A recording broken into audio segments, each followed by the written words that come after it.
Eh bien, nous sommes actuellement à bord du tube, célèbre par bien sûr le feuilleton Louis la Brocante. J'ai à côté de moi un chauffeur de tube. Bon, bonjour, qui êtes-vous? Bonjour, je suis monsieur Tortorici, de Brax. C'est un véhicule mythique que l'on a ici aujourd'hui, que vous avez entre vos mains. Oh, c'est un véhicule ancien de 1959. Alors, vous me disiez qu'il a une particularité, c'est-à-dire qu'il est beaucoup plus ancien que le fameux tube de Louis la Brocante. Pourquoi? À cause du pare-brise, je crois. Tout à fait, il a le pare-brise en deux parties. Il n'a pas le même compteur. Il a les clignotants, ce sont des bras. Et le chevron de la calandre est beaucoup plus long que celui de Louis la Brocante. À quoi il servait autrefois? Il servait pour les artisans, beaucoup d'artisans. Parce que l'avantage qu'il avait, c'est qu'il était bas et qu'on pouvait le charger en conséquence. Avec cet engin, on a une vitesse de croisière de combien? 75 km/h, entre 75 et 80. C'est le moteur traction 11 chevaux, 3 vitesses. Alors pour aller à Paris, il faut quand même un certain temps. Tout à fait, beaucoup de courage surtout.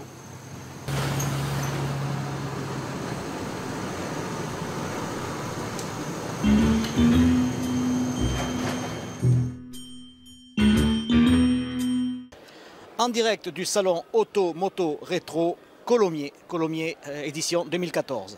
Je suis en compagnie de Jean-Claude Besse, président du club Auto-Rétro de Midi-Pyrénées. Alors, Auto Moto Rétro, en quelques mots, en quoi ça consiste votre association?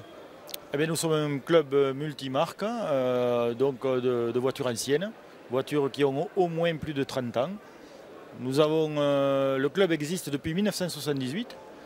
Et nous avons à l'heure actuelle 150 adhérents avec quelques 450 véhicules répertoriés au club. Nous avons le privilège d'être dans la voiture de James Bond, n'est-ce pas?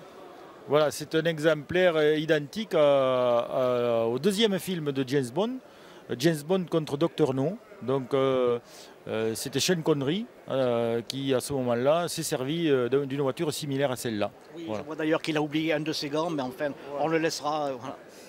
Est-ce que cela vous arrive donc de faire des rallyes promenades avec ces véhicules? Voilà, tout à fait. Nous avons un calendrier déjà de nos sorties établi chaque année, où nous faisons une douzaine de sorties avec le club. Et puis après, moi, il m'arrive aussi de m'en servir à titre personnel hors club, hein, donc pour mon plaisir. Oui, ce véhicule vous appartient. Voilà, ce véhicule m'appartient, tout à fait. On peut peut-être citer un ordre de prix ou bien cela reste-t-il secret? Bon, c'est pas un secret, mais bon, le prix, bon, c'est des prix indicatifs, mais ça veut tout dire et rien dire. On va dire que c'est un véhicule qui ne coûte pas plus cher qu'une voiture d'occasion actuelle. Hein, voilà. Écoutez, je pense que oui, effectivement, je vois Dr No qui arrive. Il serait peut-être temps de laisser la place ou de fuir. Alors, à la prochaine édition. Merci. Merci à vous.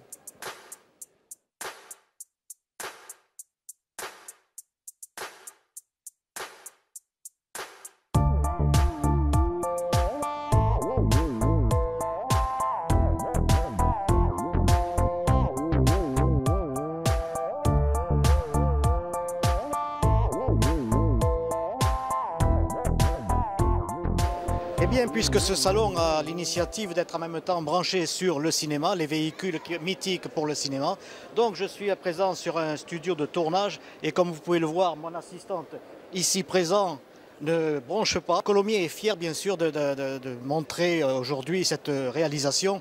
N'oublions pas que c'est tous les 2 ans qu'a lieu cette manifestation. Nous allons donc à présent continuer la visite toujours sur le même salon, mais dans un autre cadre.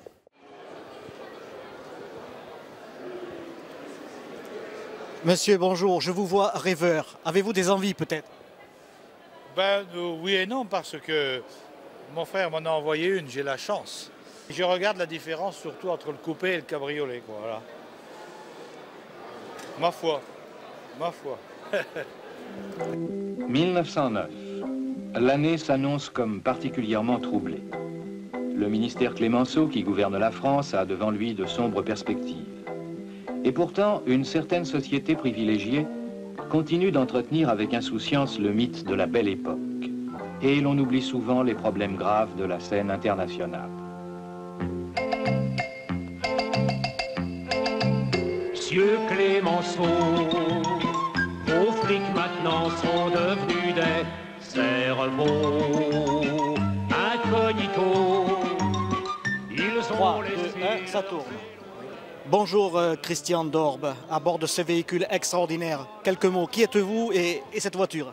Ah, ça c'est un zèbre monocylindre de 1909. 1909. 1909, oui. Et même, soi-disant que ça serait été avant 9. J'ai dans la documentation, moi, qui parle de 7 à la maison. Mais en fait, les livres d'origine disent que c'est de 9. Cette voiture, elle roule? Ah oui, elle roule très très bien, 63 à l'heure, sur du tout plat, du bon terrain. Oui, oui, oui. Voilà, Et maximum. vous êtes venu au salon avec? Non, je l'ai amené d'Aussonne ici, parce que j'habite à Aussonne. Oui. Je l'ai amené avec une remorque par rapport au laiton. Parce que si on roule à l'air, là, les laitons deviennent ternes. Alors j'ai voulu avoir qu'elles soient propres, je l'ai amené avec une remorque qui est bâchée. Voilà. Mais après, là, je peux venir en route, ça démarre de suite. Et là, si on voulait faire un tour, on pourrait? Ah, on pourrait, oui, bien sûr. Je fais des rallyes tous les ans avec, et plusieurs rallyes même. Alors ça marche à quoi? Au jus de betterave? Quel est son secret? Non, à rien, à l'essence de maintenant, oui. Au 95, mais il faut mettre du plomb, parce que un additif de plomb. Alors, un plein, ça représente combien là? La quantité? 50 litres? Non, le réservoir, le voilà. Ah. C'est le gros, ça fait 10 litres. Une douzaine, allez, mets-toi, oui, un peu plus de 10 litres. Et ça, c'est l'huile, parce que c'est un moteur qui n'a pas d'huile dedans. Oui. Il ne faut pas qu'il y ait de l'huile. Il faut le vidanger. Tous les 8-10 km, on inverse le robinet, vous savez, qui dose pour 8 km, qui met l'huile. C'était une voiture dans laquelle il fallait être en même temps aussi un mécanicien? Oh non, mais c'était une voiture de l'époque. C'est Salomon qui a fait ça, Jules Salomon. Et là, je vois qu'il y a une poire, le poète-poète, là, il fonctionne, là? Ah oui, mais un peu enroué. Ah, il a de l'âge, quoi. Oui, et après, j'ai un klaxon ici dessous qui marche en dépression sur le moteur. Ça assied le moteur. Quand vous mettez en route, le klaxon, le moteur s'assied parce que la compression, ça va. Alors, est-ce qu'il y a un levier de vitesse, là, quelque part? Voilà. Ah, il est 3 vitesses ici. Il est sur le côté, d'accord. Voilà, 3 vitesses. Et ça, c'est le frein à main. Le frein à main qui est sur un frein de sortie de boîte. Parce que le frein à pied n'est que sur les roues arrière. Il n'y a pas de frein à l'avant. Voilà. Et bien sûr, il y a une capote quand il pleuve. Voilà. Mais ça, il faut éviter de la mettre. Par contre, il n'y avait... Parce que c'est un frein. Oui. Quand vous la mettez, ça ne va plus. Voilà. Mais il n'y avait pas de pare-brise. Si. Ça c'était une option aussi. Vous pouvez avoir un pare-brise. Il le donnait, je ne sais pas, une pièce de 10 francs à l'époque d'or. Alors, je vois ici une espèce d'engin. Qu'est-ce qu'on mettait là? Un balai? Le parapluie. Alors l'ombrelle pour les dames. Voilà. Bien, parfait. Est-ce que ça vous est arrivé, avec ce véhicule, de promener des dames? Ah oui, j'ai fait le rallye de Barcelone-Sitges pendant 30 ans. Ah, oui. Mais pas toujours avec ça, parce qu'il y a toujours 30 ans que je l'ai. Et je suppose que si vous êtes un collectionneur né comme ça, vous devez avoir d'autres véhicules. Oui, j'ai un trèfle de 1922 à aile plate. Après j'ai une B14 conduite intérieure, familiale. Puis j'ai une caravelle de 56. Alors vous savez quoi, cher monsieur? Oui. Je serais curieux de venir voir votre collection. Est-ce que vous m'invitez? Mais bien sûr, vous pouvez venir, oui, il n'y a pas de problème. Et je vous donnerai l'apéritif. Oh, alors là, écoutez, c'est avec joie que je me fais le plaisir de venir vous voir. Voilà. Vous verrez tout ce que j'ai du bazar, beaucoup de bazar. Bien. Eh bien écoutez, je vous laisse parce que je vois que ça bouchonne derrière, donc il va peut-être falloir y aller. Hein. C'est des amis, ça, c'est quoi? Sûrement. Il y a bien qui me connaissent. Merci. Oui, avec plaisir.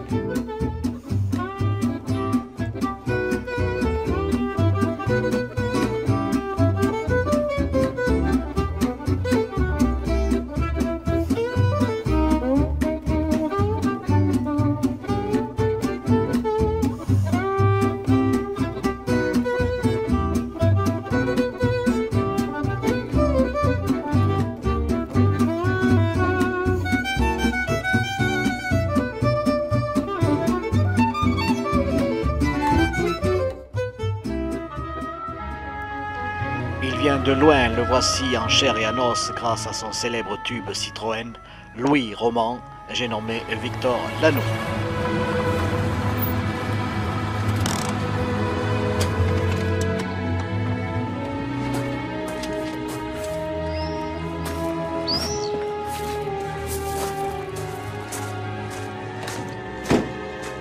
Bienvenue Louis.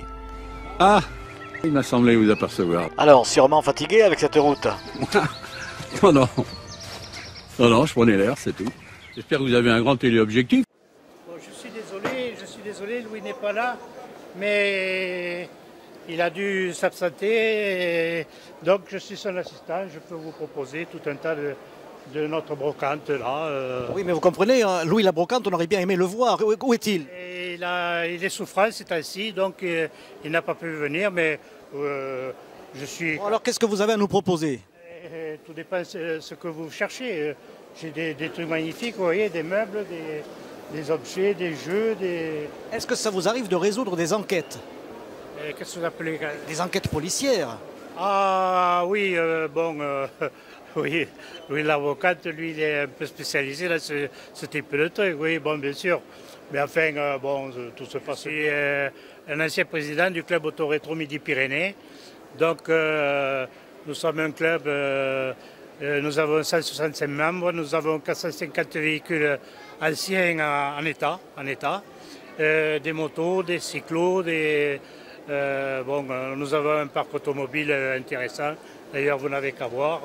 Toutes les voitures qui sont là sont en état de marche. Et... Alors, ce tube de Louis, bien sûr, il fonctionne. Ah oui, celui-là, oui. Il est venu avec son moteur. Il repart de ça avec son moteur. Ah oui, toutes les voitures d'ailleurs. Il n'y en a aucune... C'est un engin qui date de quelle époque? Alors, celui-là, il doit dater des années 55. Bien sûr, c'était à l'époque... Il est équipé d'un moteur de traction avant. Mais il servait autrement dans les villages, c'était l'épicerie, c'était... L'épicerie ambulante, le charcutier ambulant, trouver le paquet de lessive, les Bonux notamment. Voilà. Puis la DDE aussi, il y en avait beaucoup. Voilà. Cher monsieur, merci, au revoir. Alors écoute-moi, je vais t'apprendre quelque chose. Un véhicule comme ça ne se répare pas. Ça se restaure. Le salon Automoto Rétro, c'est aussi la moto. Donc, cette fois-ci, nous allons voir de plus près un scooter. Bonjour, cher monsieur, approchez-vous, je vous prie. Je suis monsieur Laferrière de Tournefeuille. Et donc, je fais collection de voitures, mais aussi de motos, scooters. Voilà. Juste derrière vous, on va le voir après, vous avez un petit bijou, là, c'est un scooter. Comment s'appelle-t-il? C'est un scooter Rumi, fabriqué en Italie, à Bergame. Donc il est de 1955, c'est un scooter bicylindre de 125 cm3 qui a un bruit sensationnel. Dans les années 50, c'était vraiment l'épopée de la jeunesse. On peut dire peut-être qu'il pétaradait? Il pétaradait, comme on dit dans le Midi, effectivement. Est-ce qu'il roule toujours? Il roule toujours, il participe à des sorties avec moi régulièrement. Est-ce qu'il y a la place pour deux? Il y a la place pour deux. Celui-ci est équipé de la roue de secours parce que mon épouse ne tient pas à monter sur le scooter. Alors, vous prenez des autostoppeuses peut-être? Rien du tout. Le scooter est à moi, rien qu'à moi. Et puis vous m'avez dit, on va aller voir ensuite un autre véhicule, c'est une... C'est une Mercury de 1951. Mercury, c'est la marque de luxe de Ford, la première marque de luxe. Et ensuite, il y a eu la marque Lincoln qui a été vraiment la voiture de super luxe. Alors, ce joli modèle, c'est une Mercury, c'est bien cela? Voilà, c'est une Mercury, Ford Mercury en réalité, puisque c'est la marque de luxe de Ford. Et elle a été construite en premier en 1949. Et donc ce modèle s'est arrêté en 1951. Donc avec un moteur de 4 litres de V8, flathead, c'est-à-dire soupape en tête, donc culasse non culbutée. On peut dire que c'est une grosse berline. C'est une grosse berline, c'est la berline de la bourgeoisie new-yorkaise et à San Francisco aussi, dans les très grandes villes. Ce qui fait sa particularité, là, c'est cette espèce de chapeau ou de pare-soleil. Voilà, alors ça c'est une visière qui normalement était en option. C'est vraiment la visière d'origine, car il y avait des visières faites par d'autres constructeurs. Mais ça c'est vraiment la visière d'origine Mercury. Alors, vous roulez avec le week-end? Alors le week-end non, parce que ce sont quand même des voitures qui consomment 20 litres au 100. Donc on évite un peu les grandes sorties, surtout des sorties de club. Des rallyes, je suppose. Des rallyes, et puis on a fait quelques mariages pour des amis, voilà. Là, je suis sûr quand même que les dames peuvent rentrer, il y a de la place. Ah, il y a de la place et mon épouse même peut y dormir sur la banquette arrière, les jambes allongées.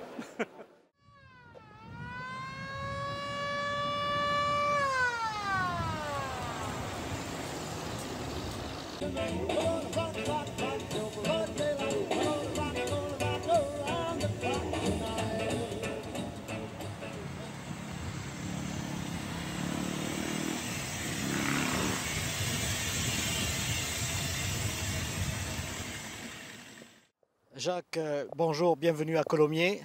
Vous êtes propriétaire de ce magnifique engin. Dites-moi en quelques mots, s'il vous plaît.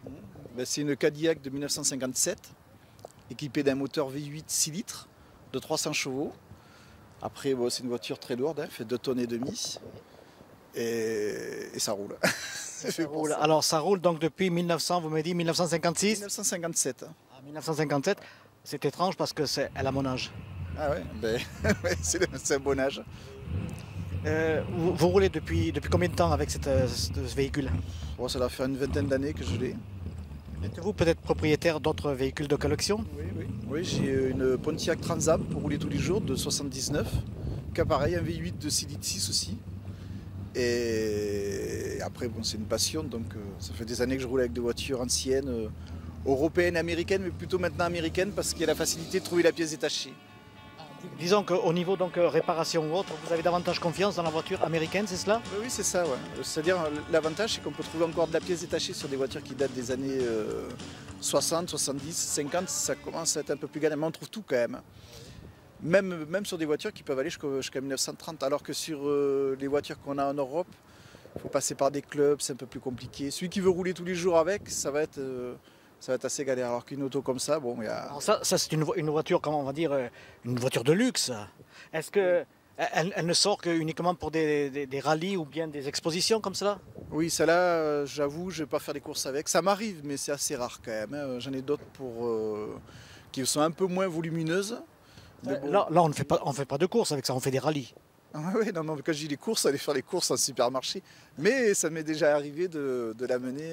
Et vous venez d'où, si ce n'est pas indiscret? Là, je suis à côté, je suis à Cornebarieux. Donc pour moi... C'est absolument incroyable parce que Midi-Pyrénées, finalement, et puis la région de Toulouse-Colomiers, abrite une certaine collection de véhicules anciens. C'est assez phénoménal, ça, par rapport même à d'autres régions de France. Comment vous expliquez cela? Oui, alors comment je l'explique, je ne sais pas. Mais par contre, c'est vrai qu'à Toulouse, dans la région Midi-Pyrénées, il y a énormément de voitures de collection. Et peut-être qu'il y a plus de passionnés, ou le fait d'avoir des personnes comme moi qui roulent depuis 1980 avec des autos anciennes, ça a peut-être donné envie à d'autres personnes. Mais c'est vrai qu'il y a beaucoup de voitures de collection et voitures, on va dire même de luxe aussi. Les gens se font plaisir. Alors, si je peux répondre à la question que je viens de poser, eh bien, je viens d'apprendre que Midi-Pyrénées, et notamment la région toulousaine, bénéficie de cette fameuse collection parce que au lendemain de la guerre de 14-18 et puis surtout 39-45, les événements ont fait que la guerre, les gens qui étaient dans le nord, qui avaient des véhicules anciens, ont amené dans le sud, zone de démarcation, ils ont protégé leurs véhicules. Et puis le temps a fait que certains véhicules ont été oubliés dans des granges, notamment dans le Gers ou autres. Voilà un petit peu la raison. C'est vrai, ouais. Mais même c'est le même cas pour les voitures américaines. On peut retrouver dans certaines granges, et même encore maintenant, des voitures de collection américaines ou européennes. Mais c'est vrai qu'on en trouve encore pas mal dans les granges. Le problème, c'est que les gens connaissent le prix. Et souvent, ils demandent le prix d'une voiture en parfait état, d'une voiture qui a restauré entièrement. Mais bon, ça, c'est autre chose. Mais c'est ce qui a fait peut-être monter le prix des autos aussi. Oui, voilà. Alors, vous savez, je vais peut-être me permettre, et puis on va voir votre réponse. Je serais curieux d'être accompagné dans ce véhicule. Serait-il possible de faire un mini-tour? Oui, bien sûr, il n'y a pas de problème. Voilà. Donc Jacques, je vous remercie. Et puis nous allons monter à bord de cette mythique Cadillac 1957 coupé de ville avec Jacques au volant. C'est parti tout de suite.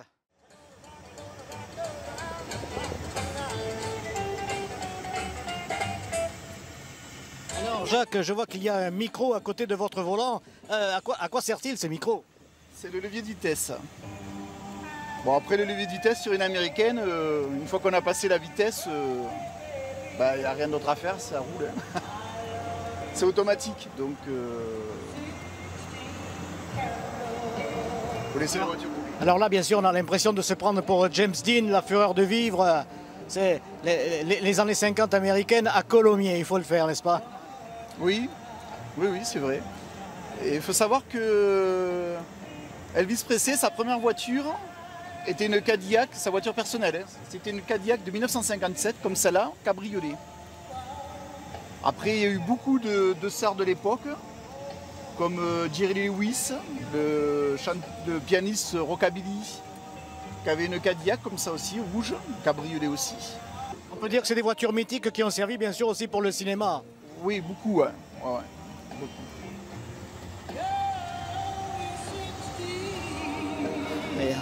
Il y a combien de véhicules comme ça, de la sorte, en France? Alors des véhicules comme ça, en France, je ne pourrais pas dire, il y en a énormément. Des Cadillac de 57 sur Toulouse, dans Midi-Pyrénées. Il doit y en avoir 5-6, c'est déjà énorme pour la région Midi-Pyrénées. Des fois, c'est ce qu'on ne trouve pas dans un état aux États-Unis. Le véhicule n'est pas décapotable, c'est un coupé. Alors ça, c'est pareil, c'est un choix. Bon, il faut savoir qu'un cabriolet chez Cadillac, c'est quand même très très cher. Mais il y a aussi la passion des voitures anciennes. C'est plus souvent sympa de rouler dans un coupé que dans un cabriolet parce que quand il pleut, on est moins abrité de la pluie parce qu'un cabriolet, c'est jamais étanche à 100%. Voilà, on vient de faire un petit tour dans Colomiers, bien sûr, on n'était pas à Broadway. Et autour de nous, il y a des gens qui nous regardent là un petit peu comme des curieux. Quel effet ça vous fait quand vous êtes vu et visité par les gens comme ça? Moi, je suis un passionné, donc j'ai l'habitude. Je parle beaucoup de ma passion. On tombe beaucoup sur des passionnés aussi, donc on échange nos idées, nos points de vue et notre passion, qui est l'automobile ancienne, qu'elle soit américaine, anglaise, française. Voilà. En tout cas, merci d'avoir pu poser mes fesses dans une Cadillac, parce que ça reste quand même un luxe et un prestige, bien sûr. Et puis, à la prochaine. Oui, c'est moi qui vous remercie. À très bientôt. Au revoir. Jean-Pierre et Maria, bonjour. Bienvenue au Salon Automoto Rétro Colomiers 2014. Bonjour. Bonjour. Qu'est-ce que vous êtes venu chercher à Colomiers? Écoutez, on est venu chercher un petit peu le passé, des vieilles voitures, des motos, parce que bon, on est quand même un petit peu amateur, et comme ça de loin. Voilà, plus précisément les vieilles voitures que les motos. Pourtant je suis motard avant tout, mais bon. Voilà. Je ne vais pas vous laisser la parole rien qu'à vous, monsieur. Et vous, qu'êtes-vous venu chercher? Et moi pareil, j'aime bien les voitures anciennes, donc voilà. Je suis venue voir les vieux modèles qu'on ne trouve plus ailleurs. Est-ce qu'il y a un modèle qui vous a choqué, qui a fait tilt? Qui a fait tilt, mais c'est surtout une mobilette là-bas qui est un peu étrange, qui est rigolote, je ne sais pas comment elle s'appelle. Une Peugeot? Un scooter, je ne sais pas ce que c'est, mais en tout cas c'est assez, c'est un peu insolite. Et vous aimeriez que pour votre anniversaire, votre mari vous offre ce trésor? Décapotable. Une vieille décapotable. Là, il y en a des très jolies, il y a des beaux modèles. Là. Vous lui demandez gentiment et puis... Mais je pense, oui, on y songe. Vous avez l'habitude de ces salons automoto rétro? On a été voir un musée où il y avait une grande collection en Allemagne, en Bavière, cet été, où il y avait vraiment énormément de voitures anciennes qu'on ne trouve plus. Connaissez-vous le musée de Mulhouse? Non, mais par contre, je viens de la région, donc je le connais et figurez-vous, depuis le temps que je vis à Strasbourg, je n'ai jamais été à Mulhouse voir ce musée. C'est une mine d'or parce qu'au niveau ferroviaire et puis aussi automobile, il y a des modèles extraordinaires. Je vous invite donc à aller le voir. Mais sans doute, mais de toute façon, on sera amené à y aller parce que, comme mon compagnon est amateur également, donc on... Voilà. Et vous irez donc avec la nouvelle décapotable que vous avez achetée à Colomiers. Exactement. Ça, c'est moins certain, mais bon, en tout cas, il y a le projet. Rêver, oui. Voilà, ce serait vraiment, oui. Voilà. Merci, au revoir. Au revoir. Bonjour Patrick Thomas, grand entrepreneur à Toulouse. Vous êtes aujourd'hui à Colomiers dans quel but? Oui, de venir voir les voitures anciennes, parce que j'en possède plusieurs. Là. Et voilà, puis il fait beau, donc on peut faire une sortie. Alors vous avez donc ce véhicule qui est une BMW, n'est-ce pas? Oui, voilà. Alors, si on regardait un petit peu l'intérieur... Oui, on peut voir. Alors, c'est un principe un peu... Les portes s'ouvrent dans les bas de caisse. Voilà. C'est un système original. Il n'y en a eu que 8000 de fabriqués de ce modèle-là. Et on a 150 françaises, rouges. Vous savez qu'avec un engin pareil, il y a quand même des limitations de vitesse? Oui, mais ça roule à 90 comme tout, hein. Il n'y a pas de problème. Hein. Non, non. Vous êtes sûr que ça ne peut pas accélérer un peu plus quand même? Quand on est en retard, oui, on prend un peu plus de vitesse, mais on fait attention quand même. Hein. Il faut pas... voilà. Merci, au revoir. Ok. Et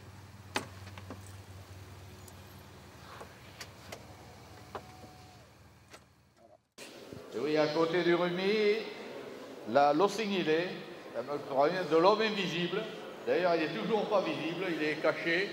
Et j'espère que peut-être ce soir, les gens qui auront la patience d'attendre le verront en entier.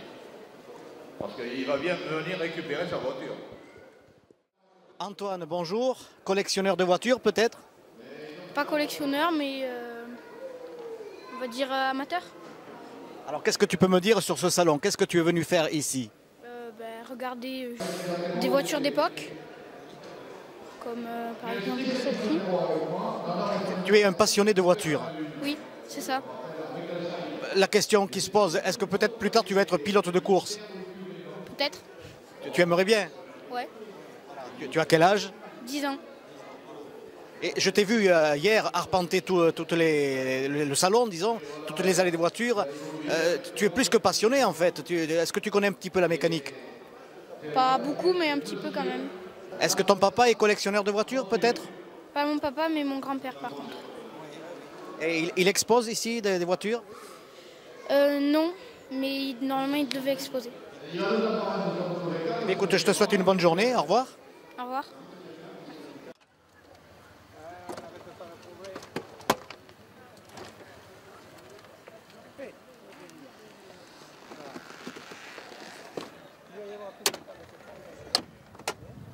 Gérard, nous allons donc faire un petit tour à bord de ce bolide. Oh, c'est une petite 280 SL, pas très puissante. J'ai plus puissant à la maison avec un V8 350 SL. Voilà, nous sommes donc en février avec un excellent beau temps et en décapotable dans la ville de Colomiers. Vous avez le permis depuis quel âge? Oh, depuis 18 ans. L'âge de 18 ans, depuis 1963. C'est un véhicule qui peut atteindre combien de kilomètres/heure là? 200, 220. Il faut être gentil, il ne faut pas trop les pousser. Maintenant, on n'a pas trop le plaisir de rouler vite. Oui, mais en fait, si vous aviez les moyens d'appuyer sur l'accélérateur. On pouvait monter 220, même jusqu'à 240. Maintenant, il faut faire attention parce qu'il y a des années, il y avait moins de circulation. On pouvait des fois le faire. Maintenant, c'est très risqué. Il y en a qui marchent pas de culot. Sa grosse bagnole. Léopold Saroyan, président directeur général. Je m'en fous, moi! Je m'en fous!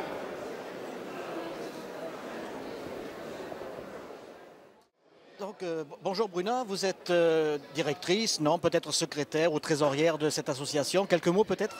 Oui, alors trésorière pour la deuxième année, j'ai été 12 ans secrétaire. Le club a un peu plus de 40 ans, il a été créé en 1978. En fait, voilà, pour mettre en place une telle organisation, j'imagine que ça ne se fait pas du jour au lendemain, où il doit y avoir des autorisations, des tractations. En fait, ça se prépare combien de temps à l'avance? Deux autorisations, non. Il nous faut réserver le hall Comminges, sachant que la mairie le loue à beaucoup d'associations. Sur Colomiers, il y a 160 associations. Comme il n'y a que 52 week-ends dans l'année, forcément, tout le monde ne peut pas le louer. Donc il faut le réserver à peu près 2 ans à l'avance.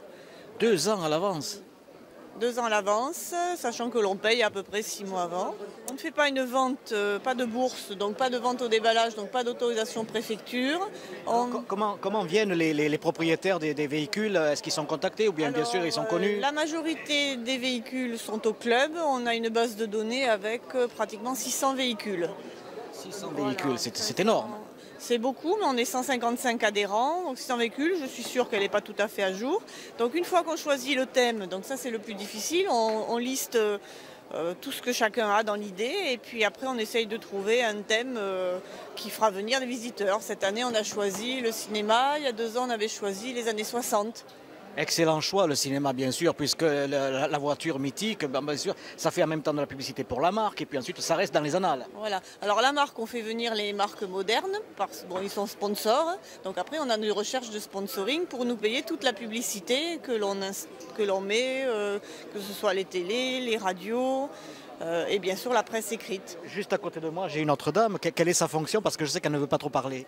Alors madame, c'est l'épouse de notre président. Alors, madame la présidente, quelques mots. Cette journée, en fait, ce week-end, c'est astreignant, mais en fait, vous êtes contente? Oui, c'est astreignant, mais quand on voit du monde, ça fait plaisir. Voilà. Est-ce que vous êtes conductrice vous-même? Non. Vous n'avez pas le permis? Ah si, j'ai le permis, mais je conduis très rarement les voitures anciennes.